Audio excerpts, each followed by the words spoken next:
स्वागत छ। धन्यवाद, नमस्कार। के छ, आरामै हुनुहुन्छ? एकदम ठिक छु। हजुरहरूको कृपा, भगवान देवी देवता देव वितरणकी आशीर्वाद छ। भनेपछि तपाईँ गणतन्त्रवादी कि राजावादी? म किन अड्किनु भयो? मैले तपाईँले चाहिँ देव देवताको जो कुरा गर्नुभयो नि त, मैले त्यही भएर सोधेको। किनकि अब त भगवान् मान्छे नै प्रश्न उठ्न सक्छ कि देशको अवस्था यस्तो भइसक्यो। मतलब वादी भन्यो? तम वडा अध्यक्ष नै हो? हजुर हजुर। वादी मतलब तपाईँलाई वादी पनि थाहा छैन? वादी मतलब सिद्धान्त, विचार। विचार? के विचार? होइन, म पत्रकार, हजुर, तपाईँ नेता है।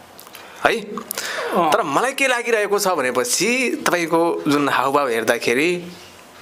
हजुर हजुर हजुर, फेरि भन्नुहोस् त।